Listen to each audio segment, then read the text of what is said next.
Hello दोस्तों, राधे राधे। कैसे हैं आप लोग? तो उम्मीद करते हैं कि आप लोग सब अच्छे होंगे। तो आज के इस वीडियो में हम लोग झारखंड बोर्ड कक्षा 7 अध्याय 13 रेखा एवं कोण प्रश्नावली 13.1 का क्वेश्चन नंबर जो है वो हम 10 नंबर क्वेश्चन को सॉल्व करेंगे। तो आप लोग अच्छे से देखिएगा। बुआ कहता है दी गई आकृति में कोणों के जो है वो कौन से युग्म है। पहला जो है वो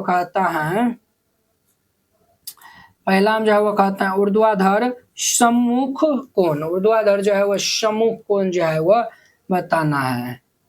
ऊर्ध्वाधर जो है वह सम्मुख कोण जो है वो बताना है।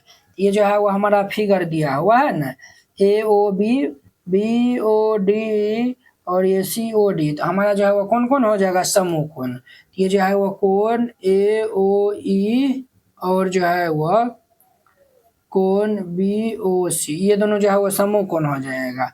AOE ये कोण और ये कोण BOC, ये दोनों जो है वह ये कोण जो है वो समूह कोण हो जाएगा। ठीक है।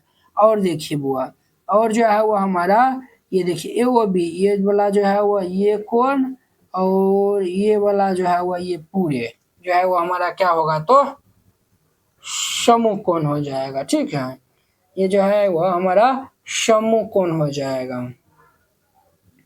तो यहाँ पे जो है वो लिख दीजिए कोण AOB। ठीक है, AOB और जो है वह कोण COD, ये वाला जो है वो हो जाएगा। ये वाला ये ऊपर नहीं जाएगा, ये ज्यादा हो जाएगा ना, इसीलिए ये जो है वो इतना ही दूर रहेगा। ठीक है। ये दोनों जो है वो समूह कोण कहलाएगा। अब देखिए दूसरा जो है वो कहता है रेखीय युग्म। रेखीय युग्म जो है वो यानी कि जब दो कोण की माप 180 डिग्री होता है, कुछ इस प्रकार से बनता है। ये जो है वो मान चलिए जो है वह 50 है, ये जो है वह 110 होगा। इस प्रकार से जो है वो यानी देखते हैं तो जो है वह रेखीय युग्म कहता है। रेखीय युग्म, रेखीय युग्म हमारा कौन सा हो जाएगा? कोण AOB और जो है वह कोण AOE। देखिए बुआ AOB ये वाला जो है वो यानी हमारा हो जाएगा और AOE ये वाला हो जाएगा। ये दोनों मिला के जो है वो 180 डिग्री बनाएगा, तो ये हमारा रेखीय युग्म हो जाएगा। और देखिए कौन होगा हमारा, और जो है वो हमारा कोण BOA और जो है वह हमारा जो है वह कोण AOE हो जाएगा। देखिए BOA, तो ये जो है वो BOA ये वाला हो जाएगा और जो है वह AOE ये वाला हो जाएगा। तो आप देखिए बुआ ये लिखिए या फिर ये लिखिए, बतवा जो है वह दोनों का बराबर हो जाएगा। ठीक है। तो इस तरीका जो है वो इनको लिखिएगा। और देखिए और जो है वो हम इनको क्या ऐसे लिख सकते हैं? ये जो है वो ऐसे नहीं लिख सकते, जैसा कोण बनाया है वैसे जो है वो इधर जो है वो दो कोण ये दोनों 180 नहीं पूरेगा, ये भी 180 नहीं पूरेगा, यही दोनों जो है वो सिर्फ पूरेगा। तो यही इनका जो है वो आंसर हो जाएगा। तो इस तरीका से बनाइएगा, ये जो है वो बन जाएगा। आई होप कि आप लोग ये समझ गए होंगे। तो अब देखिए जो है वो इनका जो है वो हम नेक्स्ट क्वेश्चन जो है वो हमारा जो है वो सॉल्व करते हैं। तो नेक्स्ट क्वेश्चन जो है वो हमारा कौन सा है? वो 11 नंबर जो है वो कहता है ये जो है वो दिया हुआ है, दी गई आकृति में प्रत्येक रेखीय युग्म का जो है वो नाम लिखिए और शीर्षाभिमुख कोण के जो है वो प्रत्येक जोड़ों का जो है वो नाम लिखना है। ठीक है। तो चलिए हल दे दीजिए और हम यहाँ पे जो है वो लिखते हैं। पहला हम जो है वो कहता है रेखीय युग्म का जो है वह नाम लिखना है। ठीक है। पहला हम जो है वो रेखीय युग्म का जो है वह नाम लिखना है। तो देखिए बुआ ये लाइन देखिए और ये दोनों लाइन देखिए, ये दोनों मिला के 180 डिग्री कोण बनाएगा। तो कोण 1 और कोण 2 रेखीय युग्म हो जाएगा। कोण 1 और जो है वो कोण 2। ठीक है। और देखिए 3 4 भी जो है वो बना देगा। ये जो है वो कोण 3 और जो है वह कोण 4 हो जाएगा। 7 8 बना देगा तो ये जो है वो कोण 7 और कोण 8 हो जाएगा। 5 6 बना देगा ये पूरे ऐसे करके, तो ये जो है वो कोण 5 और जो है वो कोण 6। ये दोनों कोण को जोड़ेगा ना, ये दोनों को जोड़ेंगे तो 180 के बराबर होगा। ठीक है। अब देखिए हमें जो है वो कहता है शीर्षाभिमुख कोण। शीर्षाभिमुख कोण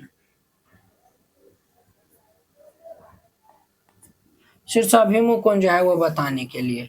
शीर्षाभिमुख कोण ये दोनों जो है वो ये कोण इनके बराबर होगा, ये कोण इनके बराबर होगा, ये कोण जो है वो इनके बराबर, ये कोण इनके बराबर। कोण दो जो है वो कोण 4 के बराबर होगा, ये जो है वो कोण 2 और कोण 4, ठीक है। ये हो जाएगा कोण जो है वह 3 और जो है वह कोण 1, इधर हो जाएगा 8 6 और 7 5 हो जाएगा। कोण 8 और जो है वह कोण 6, कोण 7 और जो है वह कोण 5, ये सब जो है वह क्या हो जाएगा, तो शीर्षाभिमुख कोण हो जाएगा। यही इनका आंसर हो जाएगा। इस तरीका से बनाइएगा, ये जो है वो क्वेश्चन बन जाएगा। आई होप कि आप लोग ये समझ गए होंगे। तो चलिए अब जो है वो इनका हम जो है वह देखते हैं 12 नंबर क्वेश्चन।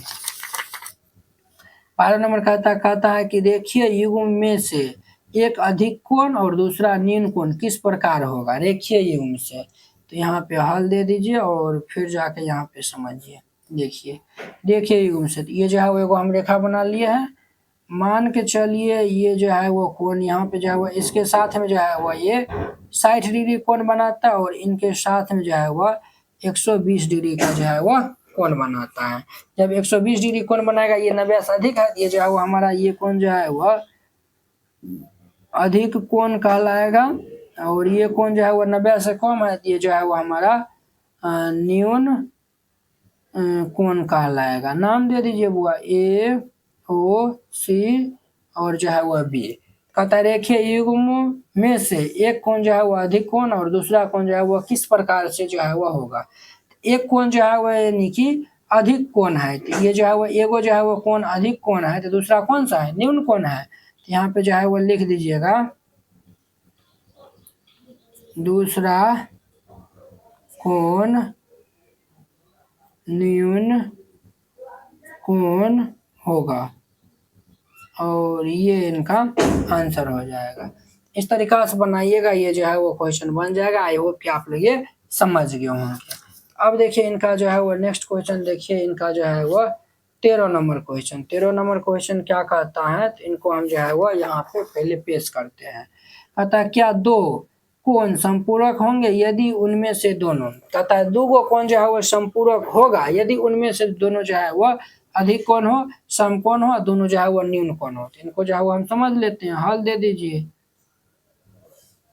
अधिक कोण किनको कहते हैं, जिस कोण की माप जो है वो 90 से अधिक हो। ये जो है वो हम ले लेते हैं वो 95 डिग्री और ये वो ले लेते हैं 115 डिग्री, ठीक है।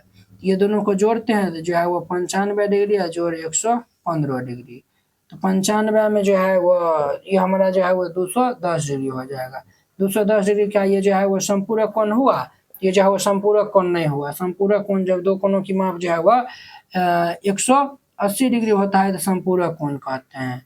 अब जो है वो समकोण जो है वो हम लेते हैं। समकोण जो है वो मान चलिए हम 90 डिग्री और 90 डिग्री लेते हैं, इसको जो है वो हम ऐड करते हैं तो 90 डिग्री और जोड़िए 90 डिग्री, तो 9 9 18, तो ये हमारा 180 डिग्री, ये जो है वो हमारा समकोण हो जाएगा, ठीक है। न्यून कोण समकोण नहीं होगा, ये जो है ना ये जो है संपूरक नहीं होगा। न्यून कोण जैसे हम 45 ले लेते हैं और ये जो है वो 45 लेते हैं, ये 45 डिग्री और जोड़िए 45 डिग्री, 45 45 कितने हो जाएगा 90, ये होगा, ये नहीं होगा, ये वाला हो जाएगा संपूरक, यानी कि दूसरा नंबर इनका जो है वह ऑप्शन सही हो जाएगा। इस तरीका से बनाइएगा, ये जो है वो क्वेश्चन बन जाएगा। तो उम्मीद करते हैं कि आप लोग ये क्वेश्चन 13 नंबर क्वेश्चन बहुत ही अच्छा तरीका से समझ गए होंगे। तो चलिए अब हम अगली वीडियो में मिलते हैं इसके 14 नंबर क्वेश्चन के साथ में। अगर यह वीडियो आप लोग को अच्छा लगा होगा तो लाइक कमेंट एंड अपने दोस्तों के बीच में शेयर कीजिएगा। तो चलिए अब हम अगली वीडियो में मिलते हैं। जय हिंद।